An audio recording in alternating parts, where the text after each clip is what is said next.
मुद मंगल में संत समाज,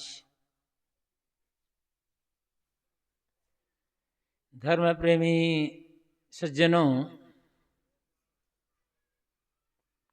श्रद्धा मूर्ति देवियों,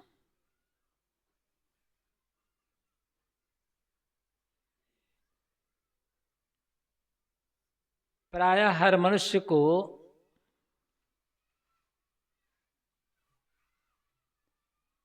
यह मालूम होता है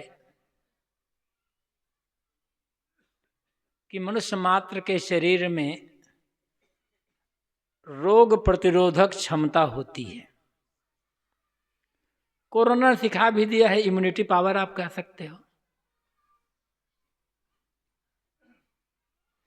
जिसके शरीर में रोग प्रतिरोधक क्षमता जितनी मजबूत होती है, सक्षम होती है, उस व्यक्ति के शरीर में रोगों का आक्रमण कम होता है। वह व्यक्ति प्रायः निरोग रहता है और रोग आता भी है तो वह जल्दी स्वस्थ हो जाता है।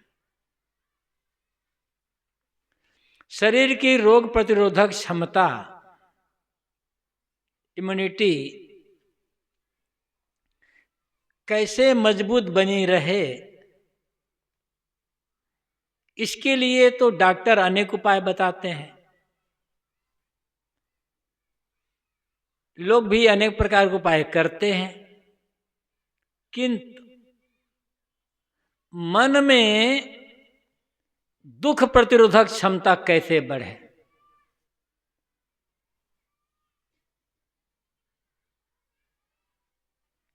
शरीर में रोग आने पर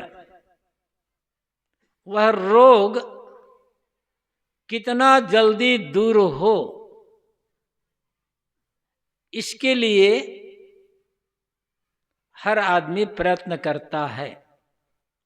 किंतु जीवन में दुख के अवसर आने पर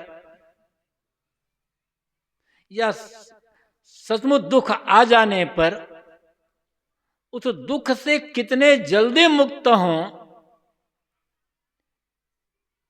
इसकी कला, इसका ज्ञान लोगों को प्रायः बहुत कम होता है। और थोड़ी थोड़ी बातों को लेकर के लोग, फिजूल की बातें होती है, उन बातों को लेकर के लोग दुखी हुआ करते हैं। जैसे कमजोर शरीर में रोग प्रायः आते रहते हैं, रोगों का आक्रमण प्रायः होता रहता है। कमजोर शरीर का व्यक्ति प्रायः बीमार, थोड़े थोड़े बीमार हो जाया करता है।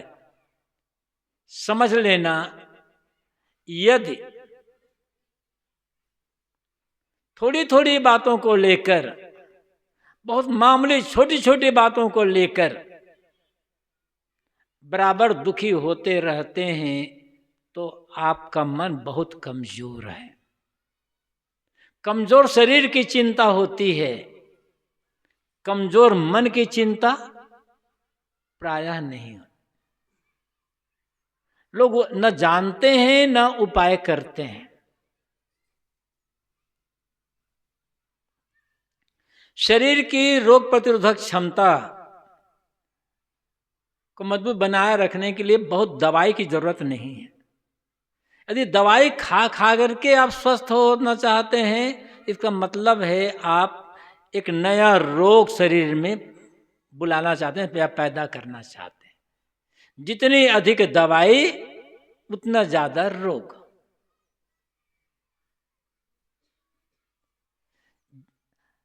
मैं ये नहीं कहता कि दवा खाना ही नहीं चाहिए, आदमी को हठ कर लेना चाहिए, किंतु अपनी जीवन शैली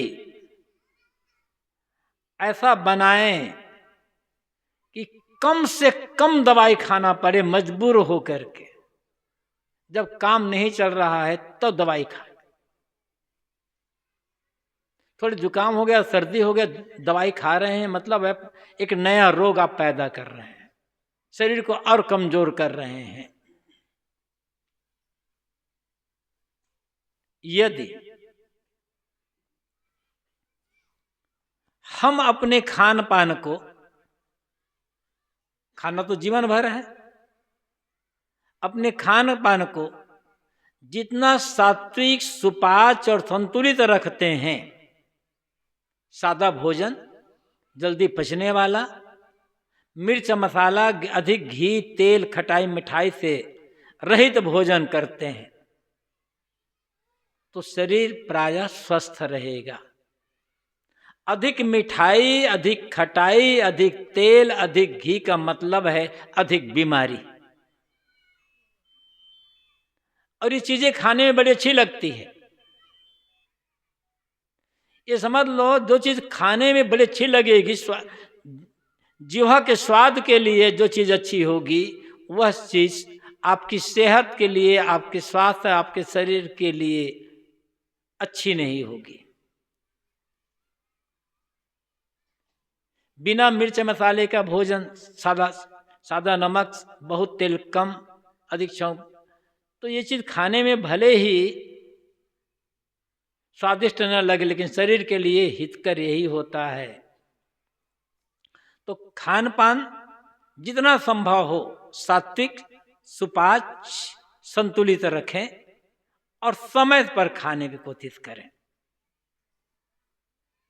शरीर से मेहनत तो लोग करते ही हैं, बहुत अधिक मेहनत करेंगे तो शरीर स्वस्थ नहीं रहेगा, बहुत कम करेंगे तो शरीर स्वस्थ नहीं रहेगा। बहुत अधिक देर तक सोते रह जाएंगे तो शरीर स्वस्थ नहीं रहेगा, और बहुत अधिक जागते रह जाएंगे, बहुत कम सोएंगे तो शरीर स्वस्थ नहीं रहेगा। इसीलिए गीता में कहा गया है, युक्त आहार विहारस युक्त चेष्टस्य कर्मस युक्त स्वप्नावबोधस योगो भवति दुःखः। आहार विहार युक्त मतलब संतुलित, उचित मात्रा में, सोना जागना, चलना फिरना, काम धप सब संतुलित मात्रा में, तब योग दुख का नाशक होता है। तो शरीर से मेहनत, और इससे ज्यादा आवश्यक है मन में सदैव सकारात्मक अच्छे विचारों को सोचना। हम आप मनुष्य हैं, और मनुष्यों में मन का विकास है। मननात् मनुष्य कहा गया है। मनन करने के कारण इस प्राणी को मनुष्य कहते हैं। और मनन मन से होता है। जानवरों में मन का विकास नहीं है, इसलिए जानवर किसी बात पर गहराई से चिंतन मनन विचार नहीं कर सकते। आदमी में मन का विकास है।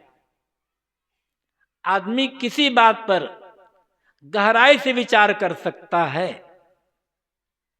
विचार करना है, करो विचार जो सब दुख जाए। सदगुरु कबीर कहते हैं विचार करो सब दुख जाएगी। विचार करना है, लेकिन क्या विचार करना है, क्या सोचना है, सोचने का विषय क्या होगा, इस पर भी विचार करना होगा।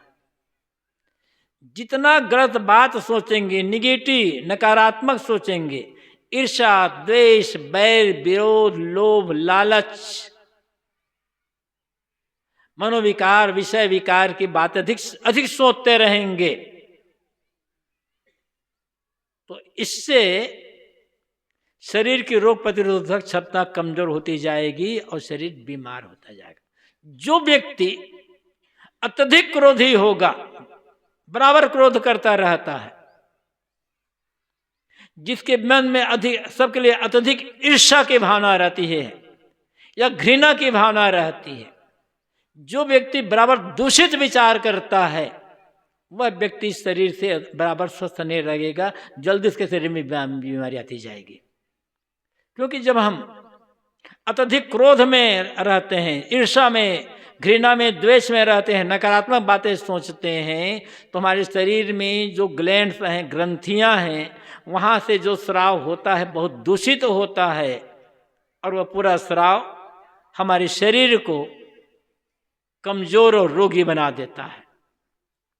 सोचना है, इसलिए अच्छे विचार, ज्ञान के, विवेक के, विचार के, संयम साधना के, आत्मा परमात्मा विचार सोचो, दया, क्षमा, प्रेम, सेवा, भक्ति के विचार सोचो, मतलब सकारात्मक विचार, अच्छे विचार। जितना हम अच्छे विचार सोचेंगे,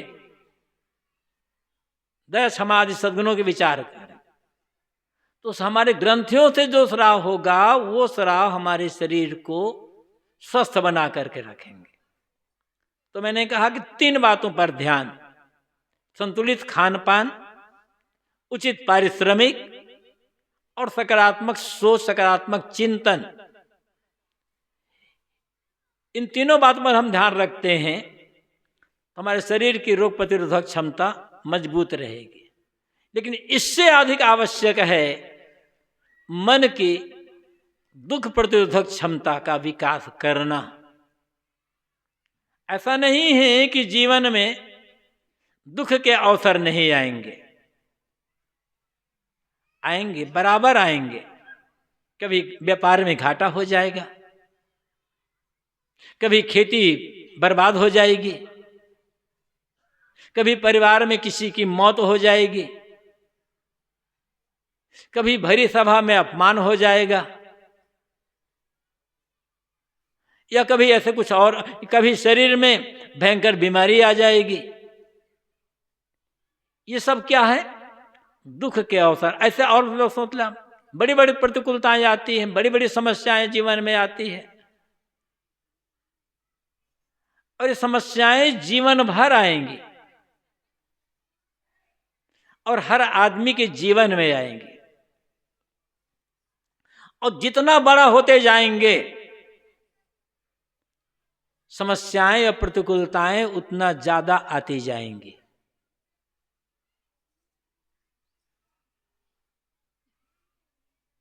अब इन समस्याओं प्रतिकूलताओं के आने पर दुखी होना है या दुखी नहीं होना है, इन समस्याओं के आने पर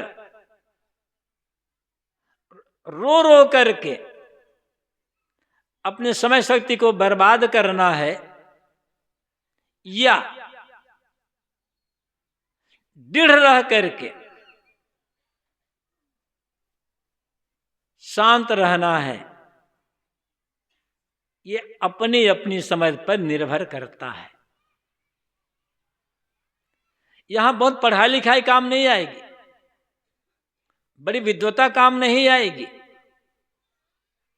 यहां काम आएगी अच्छी समझ, विवेक, जिसके सदगुरु कबीर ने या संतों ने विवेक कहा है।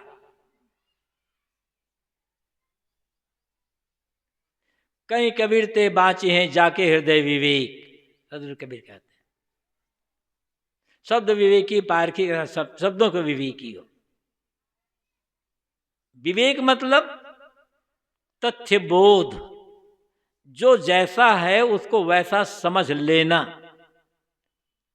यदि हमें पहले से तैयार रहते हैं कि संसार में बहुत कुछ घटनाएं ऐसी घटेंगी जो मैं नहीं चाहता, दुनिया की वास्तविकता क्या है? हम जो चाहते हैं वो मुश्किल से 5, 10, 15% होता हो, और जो नहीं चाहते हैं, जो हमें पसंद नहीं है, वो 80-90% होता है। अब जो नहीं चाहते हैं उन बातों को लेकर के हम दुखी होते रहें तो फिर पूरा जीवन दुख में ही खत्म हो जाएगा। आखिर हम भक्ति करते हैं, सेवा करते हैं, सत्संग करते हैं, ज्ञान की बातें कहते हैं, ज्ञान की बातें सुनते हैं और पढ़ते हैं, तो क्यों?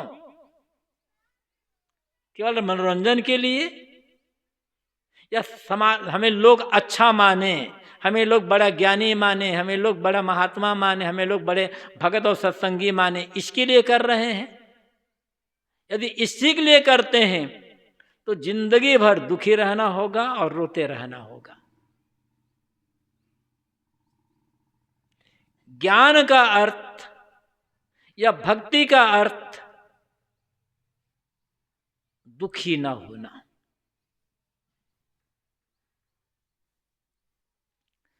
भक्त वह नहीं है जो बात बात में भगवान की दुहाई देता रहता है।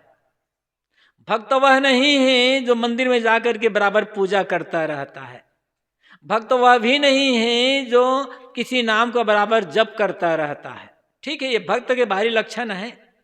ज्ञानी वह नहीं है जो मन पर बैठ करके बड़ी ऊंची ऊंची बातें करता रहता है या वो खूब किताब लिख लेता है। भगत और ज्ञानी का अर्थ है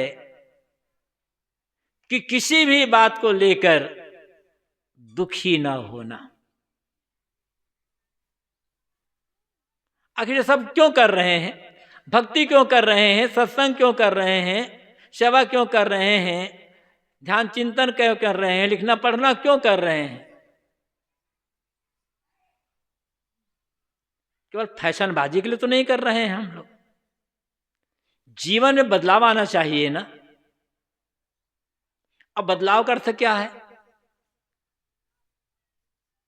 बदलाव का अर्थ है हर समय अडिग रहना, दृढ़ रहना।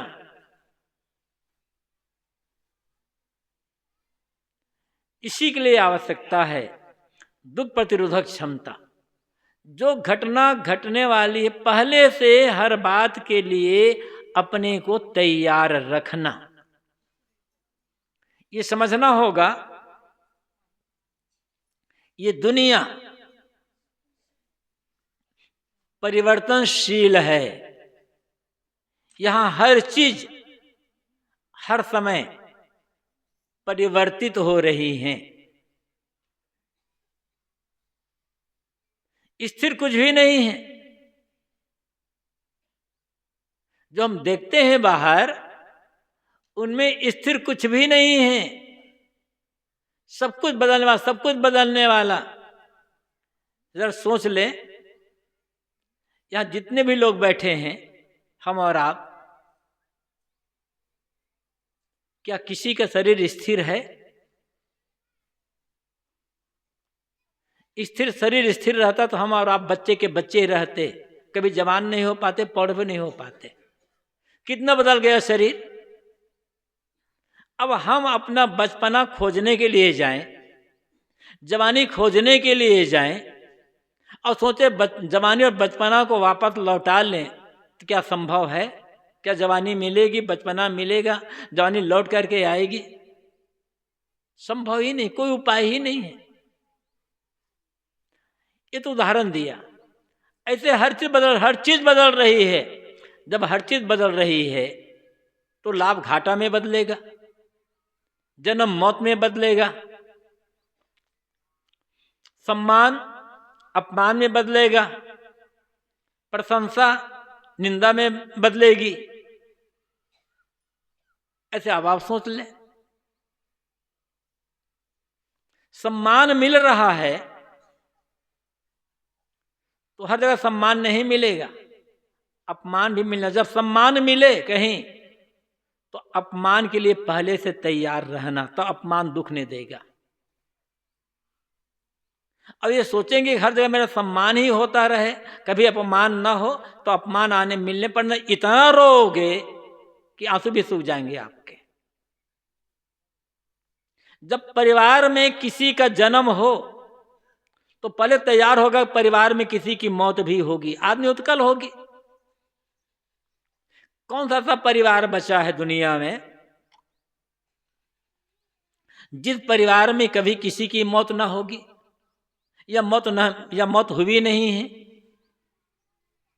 जन्म, जब परिवार में किसी का जन्म होता है तो बड़ा आनंद होता है। किसी के जन्म लेने पर जितना आनंद मनाओगे, किसी के मरने पर उतना रोना पड़ेगा। ये नियम है।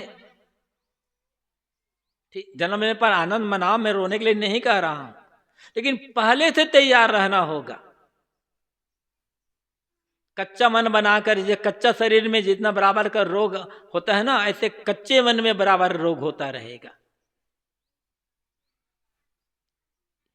ये दुनिया है, आज सुख है तो कल दुख है, आज दुख है तो कल है सुख फिर आ जाएगा।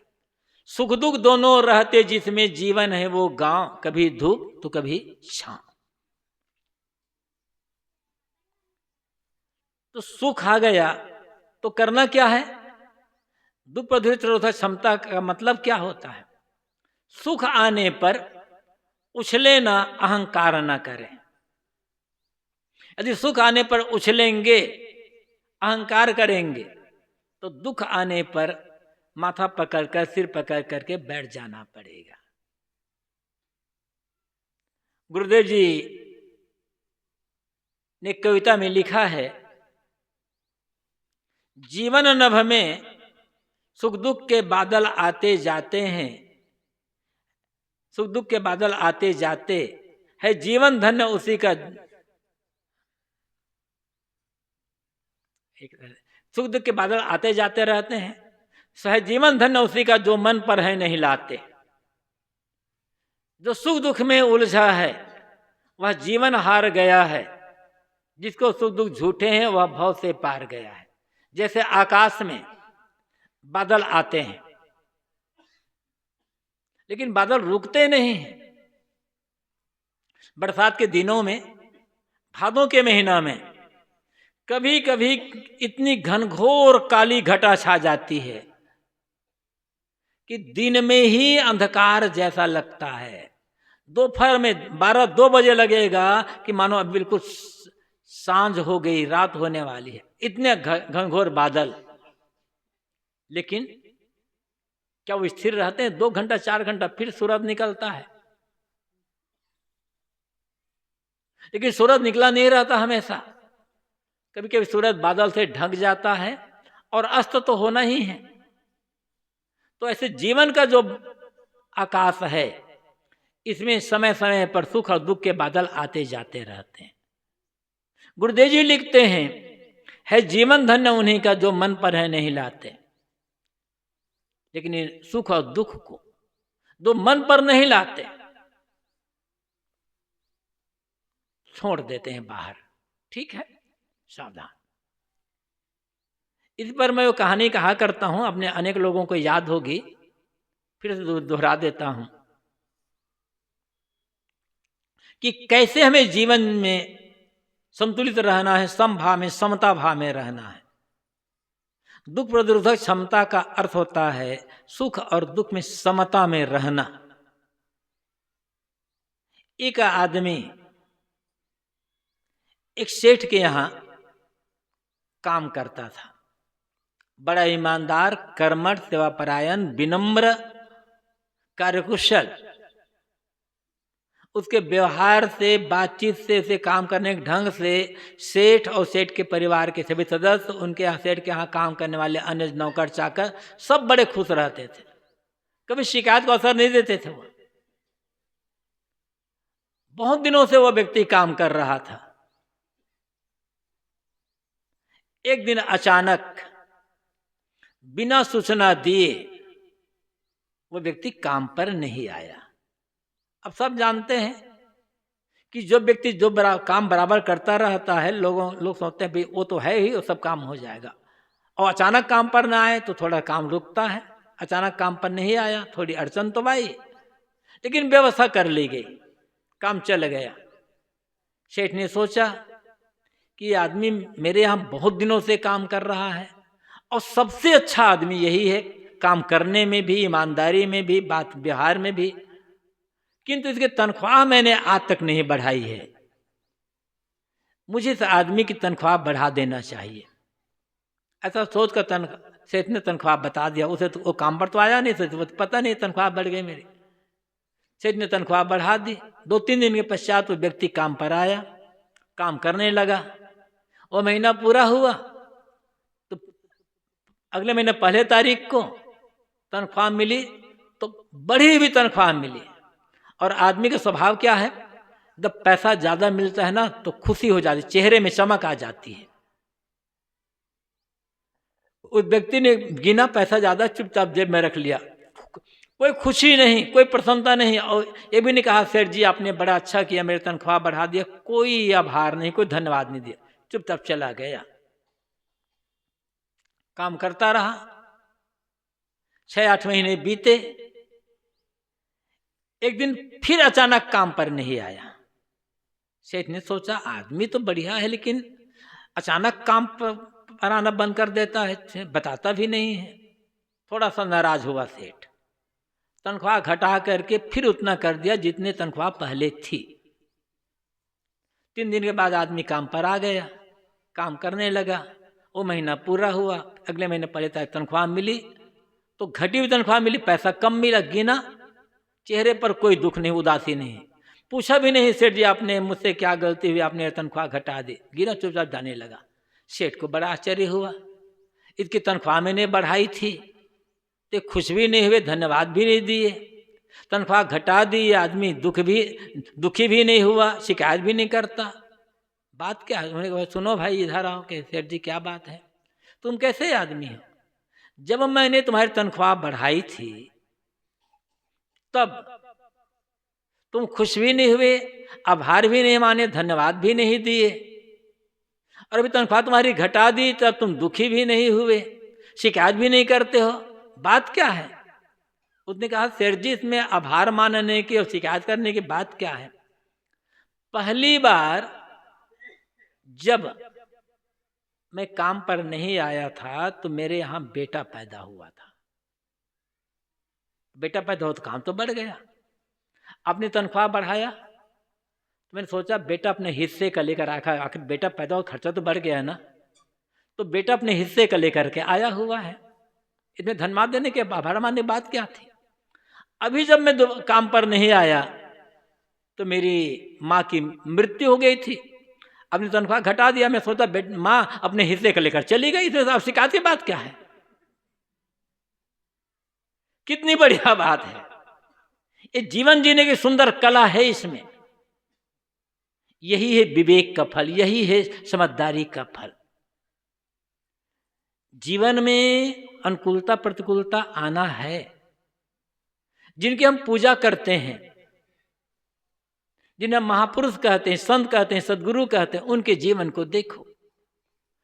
दुनिया में एक भी महापुरुष ऐसा नहीं हुआ है जिसके जीवन में समस्याएं ना आई हुई हो, प्रतिकूलताएं ना आई हुई हो। किंतु उन महापुरुषों ने, संतों ने, गुरुजनों ने हंसते हंसते उनको सहा। सदगुरु कबीर जिनका मंच है हम बैठे हैं, उनके जीवन में कितनी प्रतिकूलताएं आई, कितनी उनके रास्ते में रोड अटकाए गए, कितनी उनको तकलीफ दी गई। 52 कसनी कही जाती है, अतिशयोक्तियां हैं, चमत्कार हैं, कुछ कल्पना है उनमें, लेकिन वो 52 कसनियों का अर्थ ये संकेत है कि सदगुरु कबीर के जीवन में उनके सामने कैसे कैसे प्रतिकूलताएं, कठिनाई और दुख के अवसर आए, लेकिन उन्होंने अपना रास्ता बदला नहीं। जो सत्य का मार्ग था उस पर चलते रहे, और जो सत्य था वे कहते रहे। लोगों ने विरोध किया, तकलीफ दी, तो उन्होंने रास्ता बदल दिया हो, और लोगों को खुश करने के लिए अपनी बातें कहना शुरू किया हो, ऐसा नहीं। एक सदगुरु कबीर की विशेषता रही है कि किसी को भी खुश करने का अपनी बात नहीं की, यहां तक कि मैं भगवान को खुश कर लूं ताकि भगवान की भक्ति में भगवान की प्रशंसा करूं, भगवान तुम ऐसे हो, भगवान तुम ऐसे हो। उन्होंने किसी भगवान को भी खुश करने को नहीं सोचा, क्योंकि वो सोचते थे कि जितने भी भगवान हैं वो तो हमारे बनाए हुए हैं, असली भगवान तो हम लोगों के बीच में बैठा हुआ, इनके साथ प्रेम का व्यवहार करें। कबीर साहब की दृष्टि में जितने प्राणी हैं सब भगवत स्वरूप हैं, और उनमें मनुष्यों का तो कहना है क्या। इसलिए उन्होंने कहा आंख न मूंदो, कान न रूंधो, काया कष्ट न धारो, खुले नैन हंसत पहचानो, सुंदर रूप निहारो।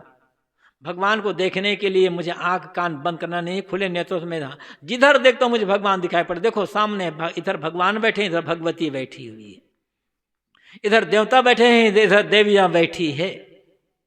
इनको देखने के लिए आंख बंद करने की क्या जरूरत है? कहीं जंगल जाने की आवश्यकता क्या? जहां है वहां पर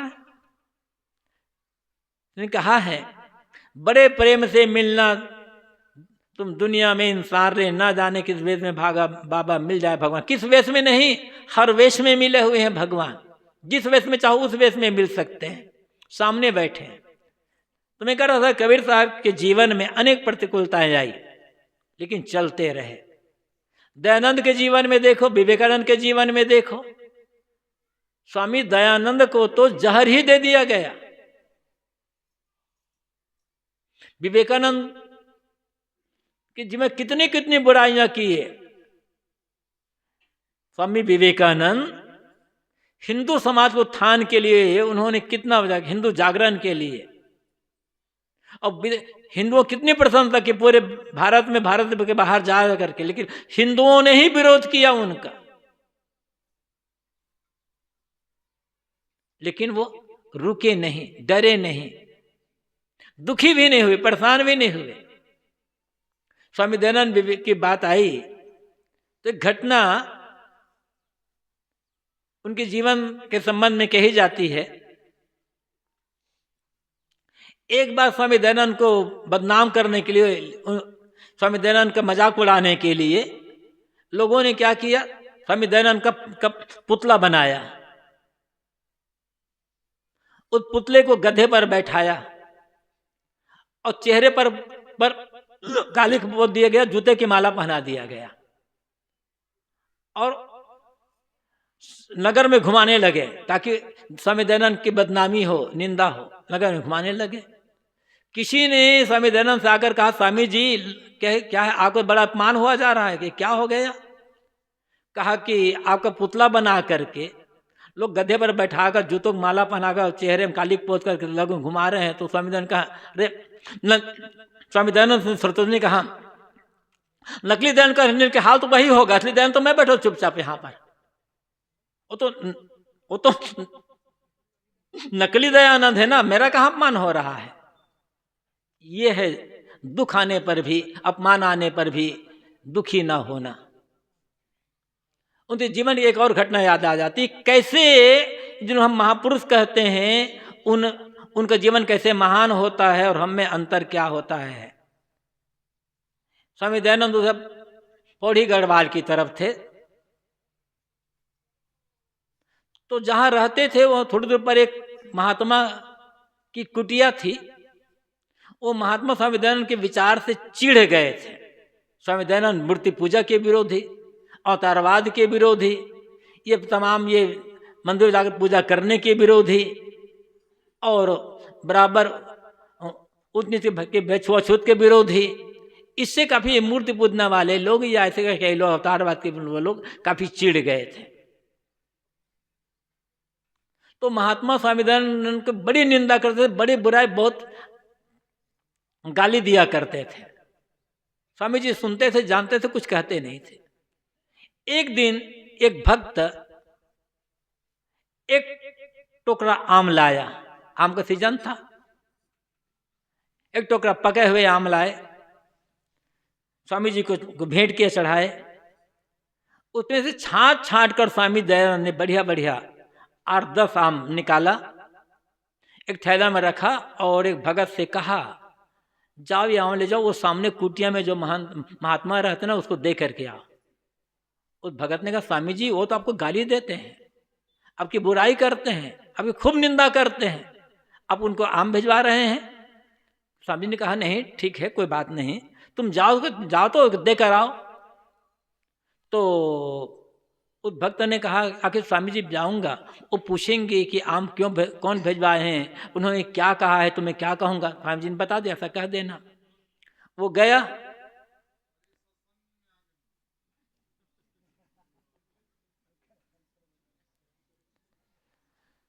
स्वामी जी के आदेश से वो भगत गया, उस महात्मा को आम दिया, कहा कि महाराज जी स्वामी दयानंद ने आपके लिए आम भेजवाए हैं।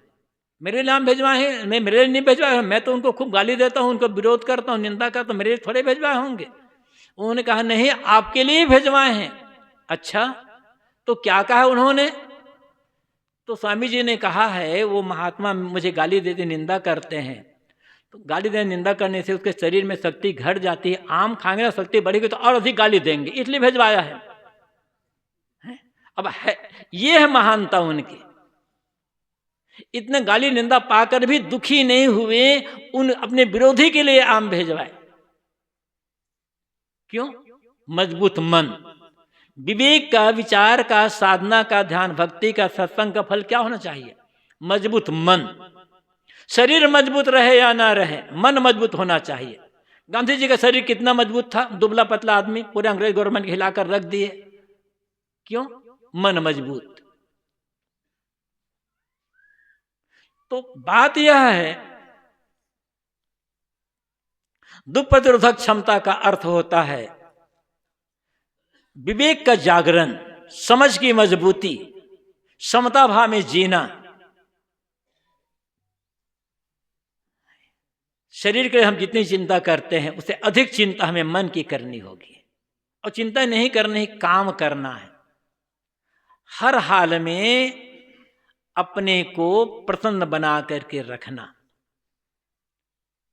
मैंने कहा था, व्यापार में घाटा होगा, कोई निंदा करेगा, किसी की मौत होगी, शरीर में बीमारी आ गई, कुछ और होगा, लेकिन किसी भी परिस्थिति में अपने मन की प्रसन्नता और शांति को खोना नहीं है। इसीलिए सत्संग हम भक्ति करते हैं ना, इसीलिए हम ज्ञान की बातें पढ़ते सुनते हैं।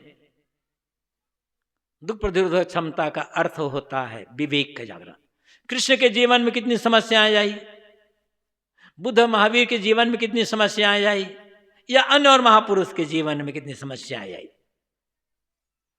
लेकिन वो दुख आया तो कबीर, दयानंद, विवेकानंद, बुद्ध या महावीर या कृष्ण, ये कोई जा कर के पूजा नहीं किए, भगवान मेरे जीवन में दुख आ गया है, तुम ये टाल दो, तो ऐसा कर दो। किसी ज्योतिषी के पास हाथ भी नहीं निकला, कोई कर्मकांड नहीं करवाए, सहते रहे, आगे बढ़ते रहे।